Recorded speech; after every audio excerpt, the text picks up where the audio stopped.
친애하는 친구들. 이 이야기는 고층 빌딩이 하늘을 찌르고 도시 생활이 끊임없이 맥동하는 토론토의 분주한 거리 한가운데서 벌어집니다. 그곳에는 소름을 돋게 하는 이름을 가진 남자가 있습니다. 이던 플래시 라일리. 대부분의 사람들에게 그는 군중 속의 평범한 얼굴에 불과하지만 그를 아는 사람들, 아니 그 이야기를 들은 사람들에게 그는 훨씬 더 많은 것을 의미합니다. 이던은 악당이 되기 위해 태어난 것은 아닙니다. 그는 토론토 교회에서 자란 평범한 소년이었습니다. 그곳의 겨울은 길고 밤은 춥습니다. 그러나 그에게는 다른 소년들과는 다른 무언가가 있었습니다. 그는 날카로운 지능을 가지고 있었고 빛 아래에서 칼날처럼 빛나는 지능이 있었습니다. 그러나 그 지능이 그의 저주가 되었습니다. 어릴 때부터 이던은 기술에 관심이 많았습니다. 장난감을 분해해서 어떻게 작동하는지 알아보는 순진한 호기심이 아니라 코드 해독, 시스템 해킹, 정보 조작에 대한 집착이었습니다. 그는 신동이었고 천재였지만 양심 없는 천재였습니다. 15살 때 그는 이미 대형 기술 회사의 시스템을 해킹하여 데이터를 훔치고 혼란을 초래했습니다. 이것은 시작에 불과했습니다. 시간이 지나면서 이던 라일리는 이제 그의 속도와 정확성 때문에 플래시로 알려지게 되었고 점점 더 깊이 범죄의 세계로 빠져들었습니다. 도둑질과 폭행은 그의 새로운 게임이 되었고 그는 그 게임의 대가였습니다. 그는 단순한 도둑이 아니었습니다. 그는 뛰어난 전략가이자 타고난 조종자였습니다. 그의 모든 움직임은 계산되었고 모든 범죄는 정밀함의 걸작이었습니다. 어느 추운 겨울밤, 이던은 마침내 경찰에 의해 체포되었습니다. 그것은 행운의 일격이었고 작은 실수가 그의 자유를 앗아갔습니다. 그는 절도와 폭행 혐의로 12년형을 선고받았습니다. 그러나 감옥조차 그의 빛나는 지능을 길들일 수는 없었습니다. 그는 철창 안에서 시간을 보내며 자신의 기술을 연마하고 사회로 돌아갈 모든 세부 사항을 계획했습니다. 그리고 그 복권은 예상보다 빨리 이루어졌습니다. 모범적인 행동 때문이라고 했습니다. 그러나 그를 정말로 아는 사람들은 이던 라일리가 거리로 돌아오는 것은 시간 문제일 뿐이라는 것을 알고 있었습니다. 그리고 그가 돌아왔을 때 토론토는 결코 예전 같지 않았습니다. 그는 유령처럼 나타났습니다. 보이지 않지만 항상 존재했습니다. 호화 주택들이 침입당했고 부유한 여성들이 공포에 떨었습니다.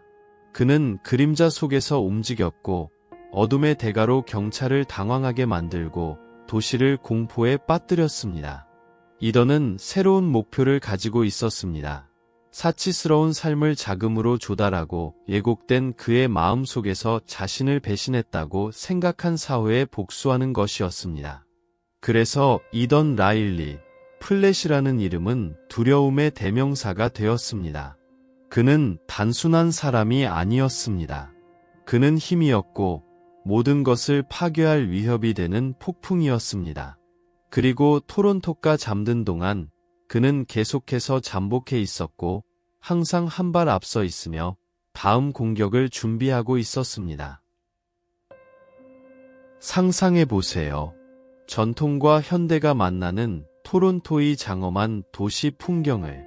이 도시는 활기차고 문화의 모자이크이며 삶이 결코 느려지지 않는 곳입니다. 유리와 강철로 된 고층 건물들은 햇빛을 반사하여 도시를 반짝이는 미로로 만듭니다. 하지만 겨울이 오면 마법 같은 변신이 일어납니다. 2015년 토론토는 순백의 눈으로 덮여 있습니다. 거리에는 다가오는 연말 연시를 맞아 축제 조명들이 반짝입니다. 평소에는 분주한 도시도 크리스마스와 새해를 준비하며 조금은 느려집니다.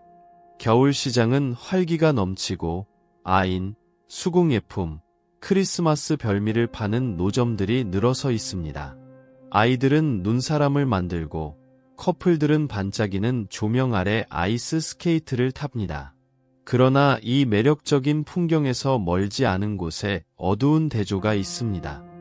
포레스트 힐과 로즈데일 같은 토론토의 고급 주택가들은 부와 화려함의 상징입니다. 장엄한 예관을 가진 오래된 저택들, 잘 관리된 정원들, 철제 대문들. 이곳은 기업과 이사회의 운명을 결정하는 부유한 사람들의 집입니다.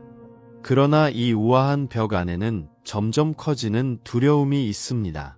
편안하고 안전해야 할 밤이 불안으로 가득 차 있습니다.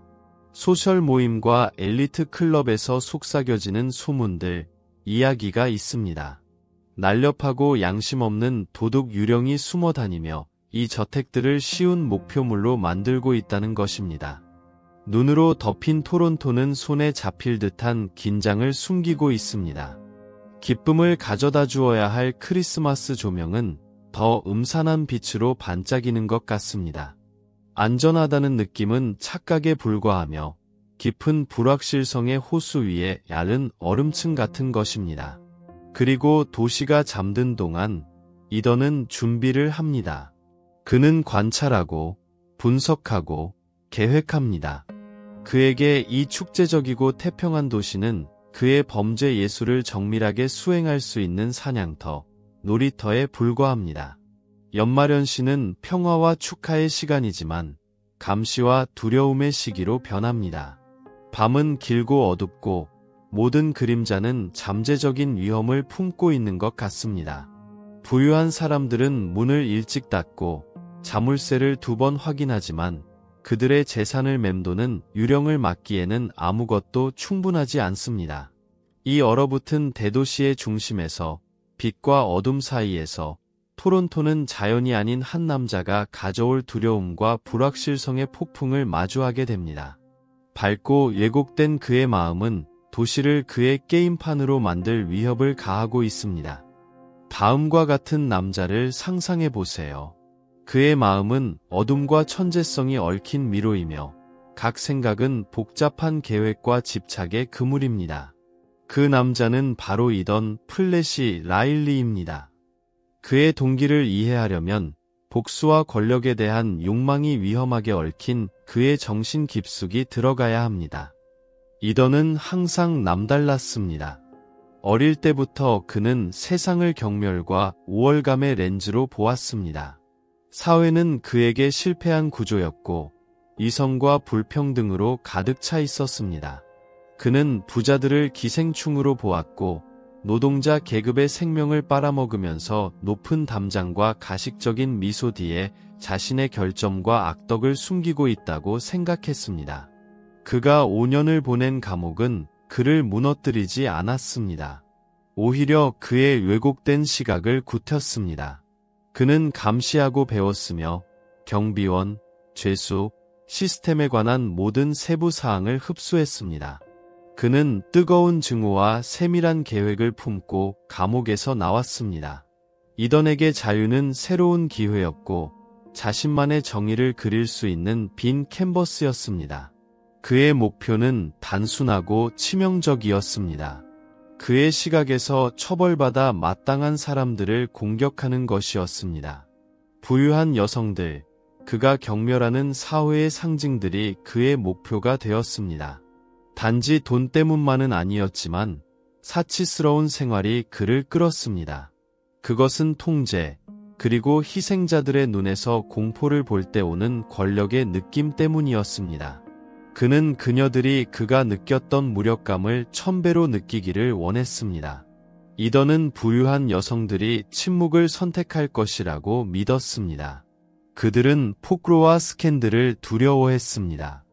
그는 그들의 집에 침입함으로써 법뿐만 아니라 이 여성들을 정상에 오르게 한 사회적 규범을 도전하고 있다는 것을 알고 있었습니다. 그는 자신을 멈출 수 없는 힘, 어둠의 복수자, 그의 이해에 따라 처벌받아 마땅한 사람들에게 혼란을 가져다주는 존재로 보았습니다. 그의 희생자 선택은 무작위가 아니었습니다. 이더는 각 목표를 철저히 연구하고 그들의 습관과 일과를 관찰했습니다. 그는 남편들이 언제 집을 비울지, 집이 가장 취약할 때를 알고 있었습니다. 각 공격은 정밀한 예과 수술처럼 수행되었고 공포와 효율성의 발레였습니다. 그는 유령처럼 빠르고 조용하게 움직였고 그의 지나간 자리에 남는 것은 공포와 황폐함뿐이었습니다. 하지만 더 깊은 곳에는 그의 분노를 키우는 오래된 상처가 있었습니다. 이더는 자신을 망가진 시스템의 산물, 포식자로 변한 희생자로 여겼습니다. 그의 분노는 끊임없는 불꽃이었고 그를 계속 밀어붙이며 도전하고 파괴하게 하는 힘이었습니다. 그는 벽을 넘을 때마다, 자물쇠를 강제로 열 때마다 강렬한 흥분과 아드레날린을 느꼈습니다.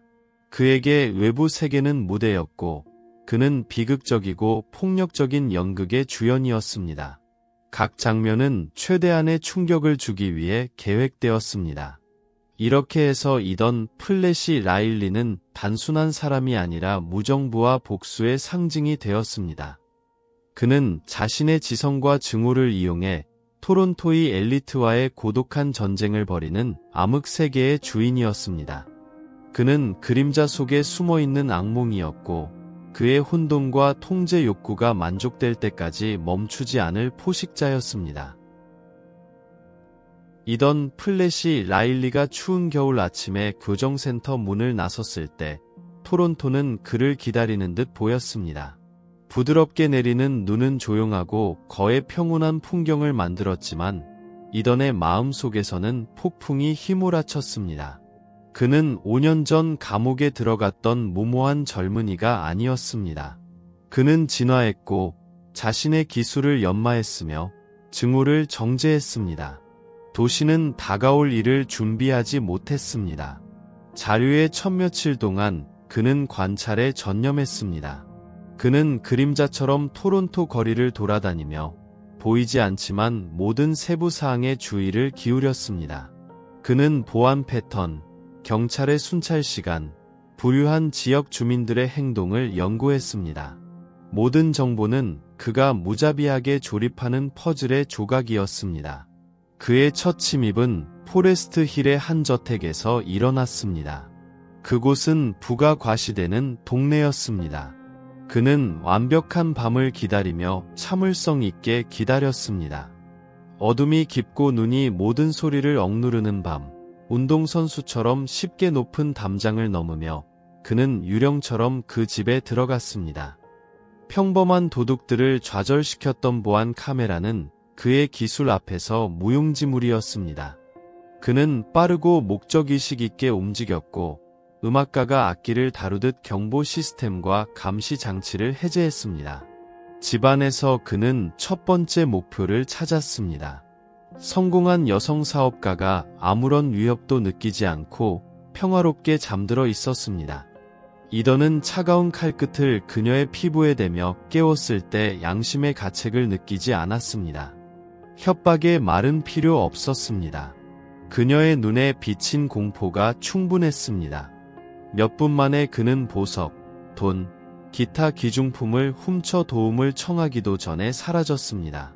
그 공격 소식은 빠르게 퍼졌고 토론토의 상류층 주민들 사이에 공포를 불러일으켰습니다. 하지만 이더는 단 하나의 성공적인 공격에 만족하지 않았습니다. 그는 더 많은 것을 원했습니다. 그는 도시 전체가 자신의 존재와 권력을 느끼길 원했습니다. 이어지는 며칠 동안 그는 공격을 강화했습니다. 로즈데일, 브라이들 패스, 로렌스 파크의 저택들이 그의 새로운 목표가 되었습니다. 각 침입은 효율성과 공포의 발레였습니다. 그는 각 집을 며칠 동안 관찰하며 주민들의 습관, 직원들의 일정, 보안의 약점을 파악했습니다. 그의 속도와 정확성은 그를 알아내려 애쓰는 사람들 사이에서 플래시라는 별명을 얻게 했습니다. 경찰은 당황했습니다. 초기 조사들은 아무런 성과를 거두지 못했고 범인을 잡으라는 압박은 날로 커졌습니다. 이더는 이를 이용해 미묘한 흔적과 거짓 단서를 남겨 당국의 주의를 다른 곳으로 돌리며 자신의 공포의 지배를 이어갔습니다. 이던의 부상은 눈부셨습니다. 그는 도시 전설이 되었고 갈라디너와 사교 모임에서 속삭이는 이야기 속 악당이 되었습니다. 사람들은 보안을 강화하고 경호원을 고용했지만 그들 사이를 움직이는 유령을 막기에는 충분하지 않았습니다. 그는 보이지 않는 힘이자 부유층의 삶을 끝없는 악몽으로 만드는 끊임없는 존재였습니다. 이던 플래시 라일리는 단순한 도둑이 아니었습니다. 그는 혼돈의 설계자이자 무정부 상태의 대가였습니다. 각 공격은 이전보다 더 대담했고 각 도둑질은 더욱 대담했습니다.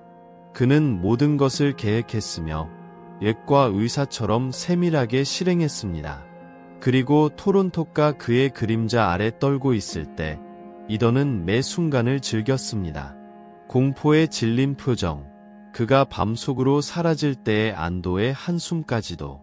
그리하여 토론토의 유령은 계속해서 상승했고 손댈 수 없고 길들일 수 없었습니다.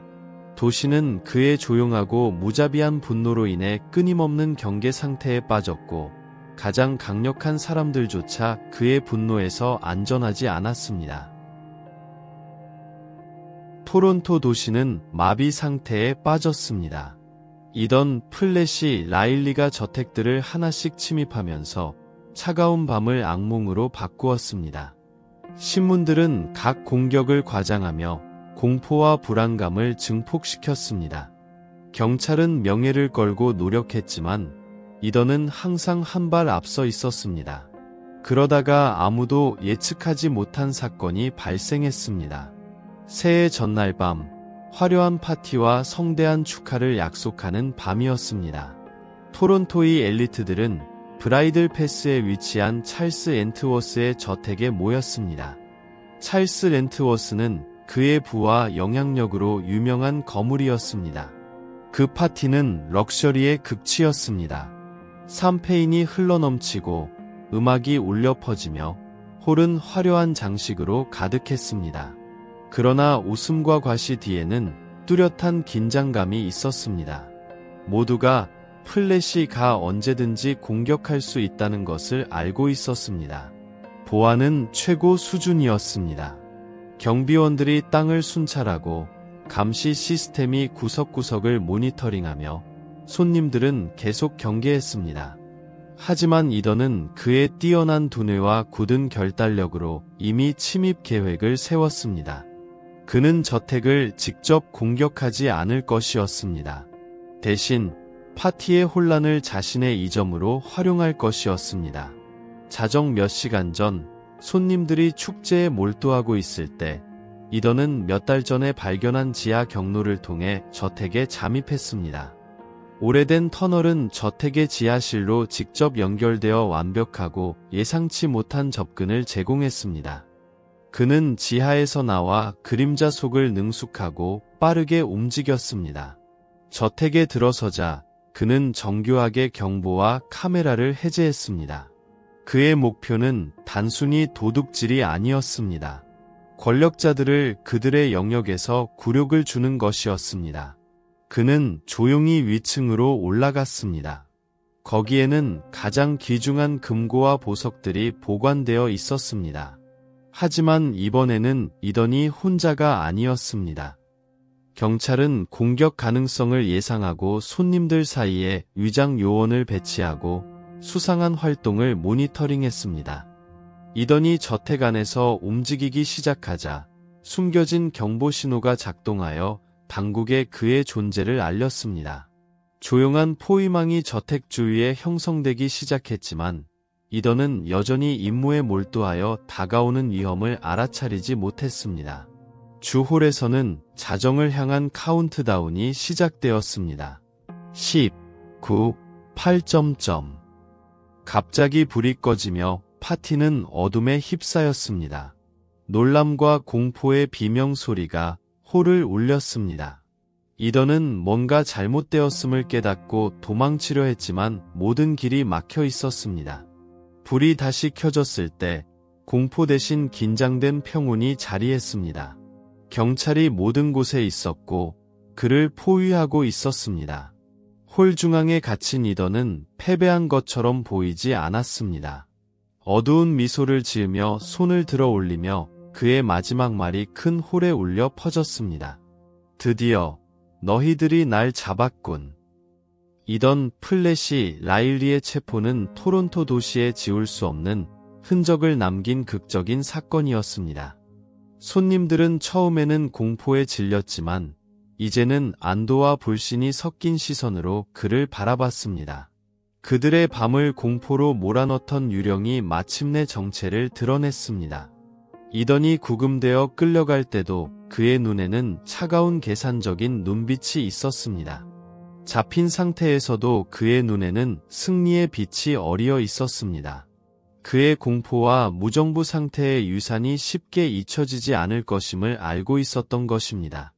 그렇게 토론토가 새로운 시작을 기대하던 밤에 도시는 가장 어두운 장 중 하나의 절정을 목격하게 되었습니다. 이던 플래시 라일리는 더 이상 유령이 아니었지만 드러나고 붙잡힌 인간이었습니다. 그러나 토론토의 부유층에게 그가 던진 공포의 그림자는 오랫동안 남아있을 것입니다. 화려함과 매력 뒤에는 언제나 어둠이 숨어 있으며 언제든지 나타날 준비가 되어 있다는 것을 상기시키는 지속적인 기억으로 남을 것입니다.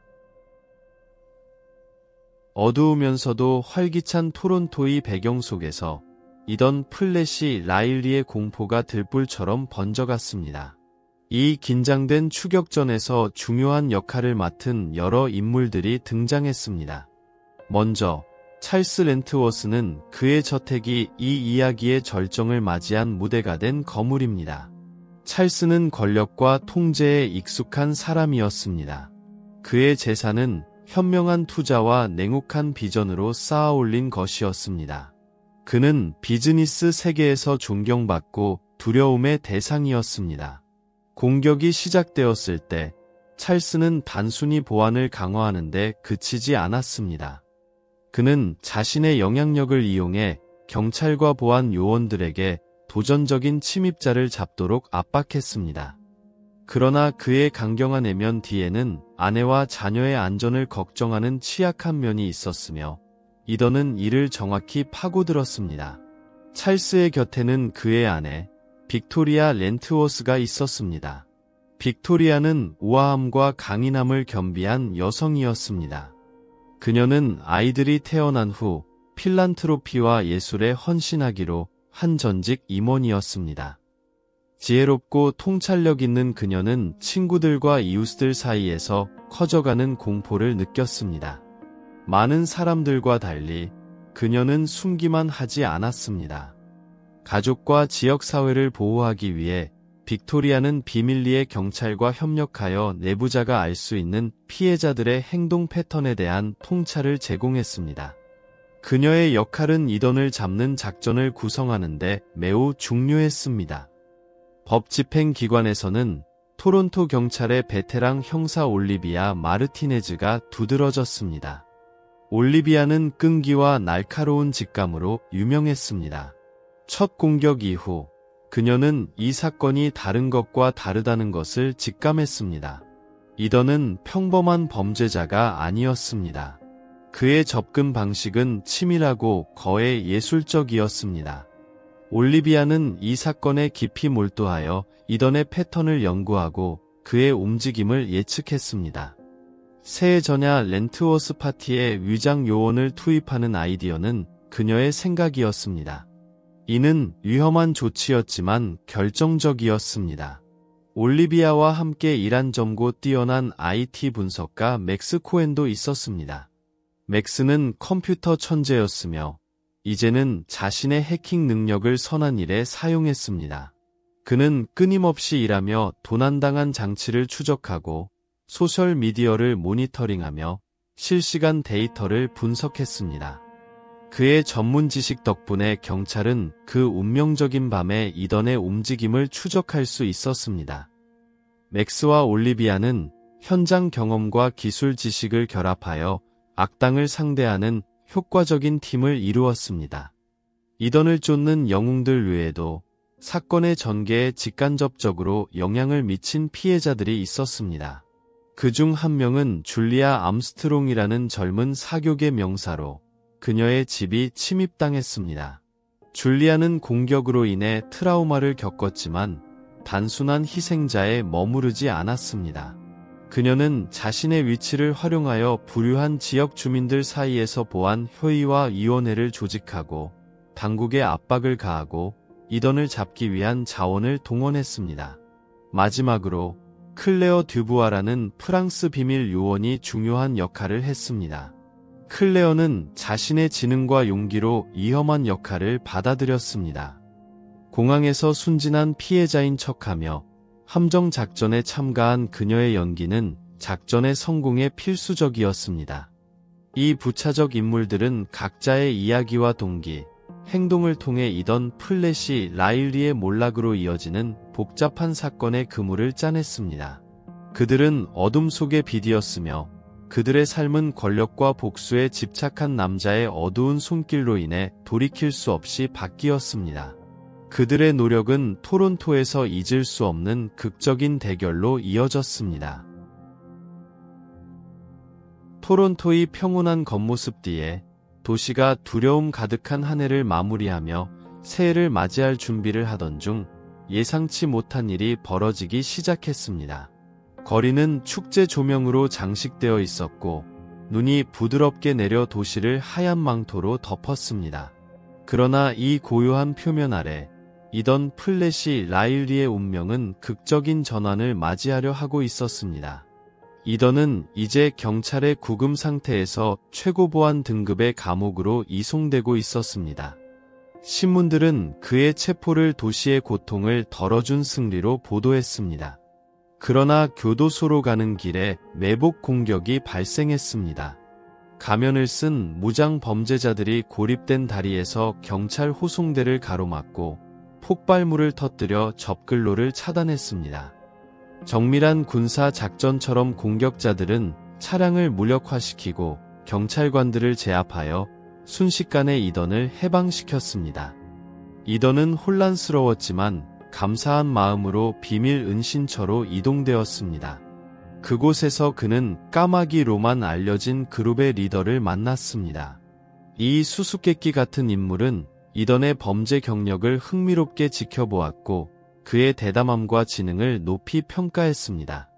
까마귀는 이던에게 자신의 범죄 작전에 강력한 동료가 될 것이라고 생각했습니다. 한편 이던의 탈출 소식은 토론토에 큰 충격을 주었습니다. 찰스와 빅토리아 렌트워스는 이던이 돌아올 가능성에 두려워하며 보안을 더욱 강화했지만 마음속 깊이 다시 공포가 자리 잡았습니다. 형사 올리비아 마르티네즈는 이던을 계속 가둬두지 못한 실패에 좌절하면서도 그를 다시 잡기 위해 더욱 노력했습니다. 이번에는 결코 실패하지 않겠다는 결심으로 이던은 이제 까마귀의 보호 아래 훨씬 더 큰 계획에 참여하게 되었습니다. 단순한 저택 침입과 강도를 넘어 도시의 권력 균형을 바꿀 수 있는 대담한 한 방이었습니다. 까마귀는 국제 전시회에 출품될 예정으로 수백만 달러 상당의 다이아몬드가 일시 보관된 최고급 보석상을 공격할 계획이었습니다. 뜻밖의 자료와 새로운 동맹을 얻은 이던은 생애 최대의 한 방을 준비하고 있었습니다. 그러나 그의 운명은 옛 추적자들과 얽혀 있었습니다. 올리비아 마르티네즈는 더욱 결연한 마음으로 이던과 까마귀의 최근 움직임에서 단서를 추적하기 시작했습니다. 그녀는 맥스 코엔의 도움을 받아 범죄자들이 꾸미는 복잡한 퍼즐을 풀어나갔습니다. 도둑질이 벌어지는 밤, 이던과 그의 새로운 팀이 보석상에 침입하는 동안 올리비아와 그녀의 정예 부대는 자체적인 매복을 준비했습니다. 그 뒤의 대결은 장관이었습니다. 이던은 재치 있고 날렵하게 팀을 이끌었지만 올리비아는 상대방에 대한 깊은 이해를 바탕으로 항상 한 발 앞서 있었습니다. 절정에 이르러 이던이 마침내 보석상의 금고에 몰리게 되면서 올리비아와 마주하게 되었습니다. 긴장감이 감돌았습니다. 이던은 차가운 미소를 지었고 올리비아는 결연한 눈빛을 하고 있었습니다. 이는 지능과 의지의 대결이었으며 한 발짝의 실수도 용납되지 않는 상황이었습니다. 그러나 진정한 반전은 이던이 예기치 않게 올리비아에게 자수를 선택하면서 일어났습니다. 이는 단순한 항복이 아니라 훨씬 더 복잡한 계획의 일부였습니다. 그는 까마귀가 자신을 잠재적인 위협으로 보고 있으며 다시 감옥에 갇히는 것이 오히려 자신의 생존을 보장할 수 있다는 것을 알고 있었습니다. 이던 플랫이 라일리의 이야기에서 결정적인 순간이 다가오면서 주인공의 운명이 모두의 주목 속에서 마침내 펼쳐집니다. 치열한 추격전 끝에 이던은 마침내 당국에 의해 체포되어 신문실로 이송됩니다. 그곳에서 결의에 찬 조사관들 앞에 선 그는 자신의 행위에 대한 진실을 마주하게 됩니다. 체념과 안도감이 뒤섞인 채 이던은 오랜 침묵을 깨기로 결심합니다. 그는 자신이 체포된 범죄뿐만 아니라 철저하게 계획된 다른 도둑질에 대한 생생한 세부 사항도 고백합니다. 그의 말 한마디 한마디는 그가 이중 생활을 했던 어두운 순간들을 드러냅니다. 확고한 증거와 그의 엄청난 범죄 행위 앞에서 이던은 자신의 행위에 대한 대가를 받아들일 수밖에 없습니다. 기대와 긴장감이 가득한 법정에서 그는 판결이 내려지는 것을 듣습니다. 25년형, 엄중한 판결이 법정의 벽을 울리며 퍼집니다. 이던이 형을 살기 위해 이송되는 동안 토론토의 공동체는 안도와 정의가 회복된 느낌으로 한숨을 쉽니다. 이렇게 오늘의 이야기는 끝이 납니다. 평안하시고 다음에 또 만나요.